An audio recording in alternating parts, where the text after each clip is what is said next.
शेर की तस्वीर को बच्चा फाड़ देता है, बिजली और बिल्ली को देखकर चीखते हुए माँ के आगोश में चले जाता है।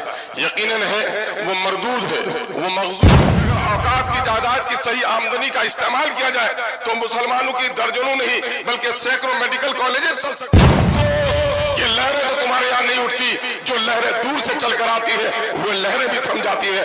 अल्हम्दुलिल्लाह काटी जाती, तुम्हें नहीं पूछा जाता कि तू हनफी है कि तू साफई है, तू देवबंदी है कि तू बरेली है, तू सैयद है, मोगल है, पठान की अंसारी है। जब ये दुश्मन तुम्हें कलमे के नाम पर एक समझता है तो क्या तुम अपने गर्दनों के नाम की हिफाजत के लिए भी एक नहीं हो सकते हो? पॉलिटिकल लाइन आपसे जुड़ी खबरों के लिए सब्सक्राइब करिए। आप सबका इस्तकबाल करता हूं। मैं दो दर्दमंदाना बात कहकर आपसे रुखसत हो जाऊंगा कि ये जलसा जहाँ जमीयतुल उलमा बिहार के जिला किशनगंज इकाई का जलसा है, इजलास है, वहीं पर यहानत रसूल और औकाफ के मसले पर भी आपको दावत दी गई है।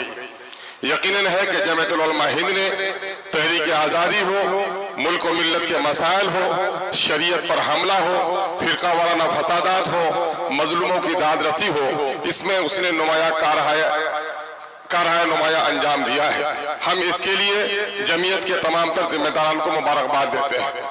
इस वक्त हर मोमिन जो अल्लाह पर, अल्लाह के रसूल पर यकीन रखता है, ईमान रखता है, उस ईमान की शान ही ये है कि वो अपने जान, अपने माल और अपनी जान से भी ज्यादा रसूलुल्लाह के जात से मोहब्बत करता है और रसूलुल्लाह की यहानत करने वालों से लड़ने के लिए अपनी गर्दन कटा देने में भी हमारा शराबी और जुवारी मुसलमान भी पीछे नहीं रह सकता।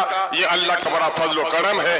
किसी भी मजहब के पेशवा को यह सादत हासिल नहीं है कि उसको इतनी मोहब्बत उसके मानने वाले करते हो। हम नबी मुकर्रम सल्लल्लाहु अलैहि वसल्लम की यहानत करने वालों की मुजम्मत करते हैं और एक बात मिल्लत से अर्ज करना चाहते हैं। शेर की तस्वीर को बच्चा फाड़ देता है, बिजली और बिल्ली को देखकर चीखते हुए माँ के आगोश में चले जाता है। यकीनन है वो मरदूद है, वो मगजूब है, जो नबी की शान के खिलाफ बात करता है। लेकिन मुसलमानों, आज हमारा हाल क्या है? हम अपनी शादियों में रसूलुल्लाह की सुन्नतों को तोड़ रहे हैं। मामलात में हमारे यहाँ बहनों के तरके से हम बहनों को महरूम कर रहे हैं। आज मुसलमानों की 70% आबादी का यह इलाका है और हमारी यहाँ सियासी एतबार से इतने बेवजन हम होकर रह गए हैं कि आज इस वक्त आरएसएस के लोग इसको यूटी बनाने की कोशिश कर रहे हैं। हमें अपनी सियासी खोई हुई अजमत को भी तलाश करनी पड़ेगी। आज बंधन लोन में 70% आबादी हमारी मुलविस हो गई है। हमारी शादी ब्याह में मुस्लिम और गैर मुस्लिम के शादी ब्याह में कोई फर्क नहीं नजर आता है। महरमात और गैरमात और आज मुस्लिम के शरीफ खानदानों में दुल्हन को सजाकर तस्वीरें ली जा रही हैं। तो आखिर हम किस रसूल की अजमत के लिए उठते हैं? यकीन जानिए इन चीजों ने हमें बड़ा कमजोर किया है। दूसरी तरफ मसलकी और मकतबे फिक्र के इख्तलाफात ने भी हमें बहुत कमजोर किया है। हकीमुल उम्मत ने पहले कह दिया था, मुनफियत एक है इस कौम की, नुक्सा भी एक ही सबका नबी, दीन भी, ईमा भी एक, हरम पाक भी, अल्लाह भी, कुरान भी एक। क्या होता बड़ी बात जो होते मुसलमान भी एक। कहीं फिरका बंदी और कहीं जाते हैं, जमाने में पिनपने की क्या यही बातें हैं? अशार मुझे सेहत के साथ याद नहीं है, लेकिन मैं आपको बताना चाहता हूं कि इस वक्त इन फिरका बंदियों ने भी हमें कमजोर किया है। सियासी बेवजनी ने हमें इस मुल्क में इज्जत और वकार से जीने का हक भी छीन लिया है। आज हमारे दीनदारों की दाढ़ियां नोची जा रही है, टोपियां उछाली जा रही है, बेटियों के नकाब फाड़े जा रहे हैं, मस्जिदों के तहखाने में आज मूर्तियों की तलाशी हो रही है। इसकी सबसे बड़ी वजह है कि हम इस मुल्क के आजाद कराने में हमारे सुलह और हमारे बुजुर्गों ने जो कुर्बानियां दी है, इस मुल्क की आजादी में हम वो नुमाया रोल अदा नहीं कर पा रहे हैं। हम अल्लाह रब्बुल इज्जत से दुआ गो है कि अल्लाह तबारक तआला हमें तौफीक अता फरमाए। दूसरी तरफ औकाफ की इतनी बड़ी मिल्कियत कि अगर औकाफ की जायदाद की सही आमदनी का इस्तेमाल किया जाए तो मुसलमानों की दर्जनों नहीं बल्कि सैकड़ों मेडिकल कॉलेजेस चल सकते हैं, सैकड़ों इंजीनियरिंग कॉलेजेस चल सकते हैं, फलाही काम हो सकते हैं। यकीनन है कि मोदी हुकूमत इस वक्त हमारी औकाफ की जायदाद, जो हमारे बाप दादा की दी हुई जायदाद है, किसी के बाप की जायदाद नहीं है, वो गरीबों के लिए, यतीमों के लिए, बेसहारा लोगों के लिए, मिस्किनों के लिए सहारे की एक चीज है। नबी करीम सल्लल्लाहु अलैहि वसल्लम ने मस्जिद नबी तामीर करी तो उस जमीन को वक्फ किया। औकाफ का सिलसिला हजरत उमर फारूक रजी अल्लाह तआला अन्हु के जमाने में काफी आगे बढ़ा है। और उस औकाफ के मामले में आज हुकूमत की बहुत ही नापाक नजरें हम पर उठ रही हैं। मैं आपसे पूछना चाहता हूं कि मोदी का यह काम गलत है, नापाक है कि अगर वो हमारी औकाफ पर हमला करना चाहता है, लेकिन किशनगंज के मुसलमानों सिर्फ ये तय कर लो कि किशनगंज में जितनी जमीन वक्फ की है इन हरामखोरों के पेट से निकालने के लिए अगर हम कामयाब हो जाएंगे तो यकीनन मुल्क में भी हमको कामयाबी मिल जाएगी। आज बात कही जा रही है कि औकाफ की जायदाद को कब्जा कौन लोग किए हुए हैं, औकाफ की जायदाद को ज्यादा कब्जा किए हुए। मैं वक्फ सुन्नी बोर्ड का रियासती मेंबर रहा, जब मैं बिहार शरीफ में गया तो वक्फ की दुकानों का किराया 500 रुपए था और वही जो निजी दुकान था 2500 रुपए किराया था। पटने में चलिए, 2 सतून आपका इस्तेमाल करते हैं।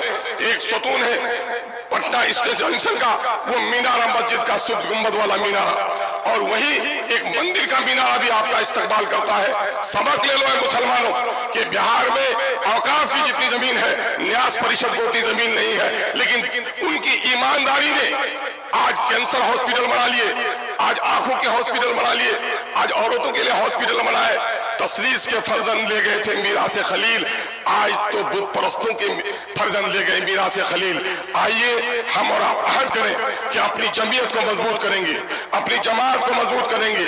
सियासी एतबार से हमारी जो बेवजनी हो गई है, इस बेवजनी को तलाश करेंगे।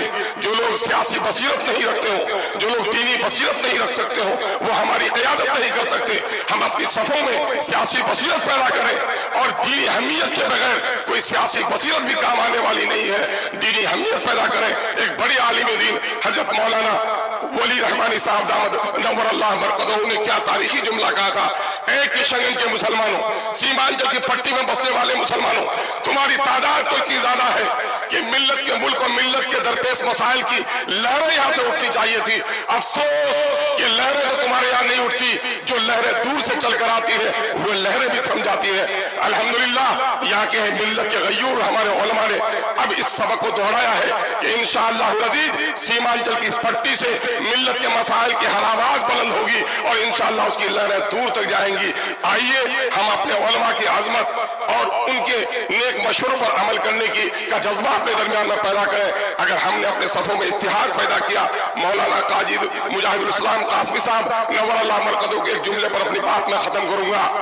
उन्होंने यही मिल्ली काउंसिल के इजलास में सोनथा की सरजमीन में कहा था, ए मुसलमानों, तुम्हारी गर्दनें सिर्फ कलमे के नाम पर काटी जाती, तुम्हें नहीं पूछा जाता कि तू हनफी है कि तू साफई है, तू देवबंदी है कि तू बरेली है, तू सैयद है, मोगल है, पठान की अंसारी है। जब ये दुश्मन तुम्हें कलमे के नाम पर एक समझता है तो क्या तुम अपने गर्दनों के नाम की हिफाजत के लिए भी एक नहीं हो सकते हो? आइए हम और आप मुत्तहिद होकर अपने कलमे और अपने दीन के पाबंद बन जाएं। और इस मुल्क में जो गैर मुस्लिम भाई हमारे हैं, यकीनन मैं कसमें खाकर कह सकता हूँ, उलमा से जो तरबियत हासिल की है वो उसी आदम की औलाद है जिसकी औलाद हम हैं। वो हमें नहीं पहचानते, हम उन्हें खुदा की कसम पहचानते हैं कि वो हमारा भाई है। हम उनसे दुश्मनी नहीं करते, बल्कि उनको यकीन दिलाना चाहते हैं कि अंग्रेजों ने जब हिंदुओं के बच्चों को ईसाई बनाने का काम किया था तो हमारे उलमा ने शहादत देकर अंग्रेजों को भगाकर तुम्हारे राम के अकीदे की हिफाजत की है। आओ, सुख भी शांति भी भक्तों के गीत में है, इस देश के वासियों की मुक्ति प्रीत में है। बहुत बहुत शुक्रिया। अस्सलाम वालेकुम व आखिरु दावाना अनिल हम्दुलिल्लाहि रब्बिल आलमीन।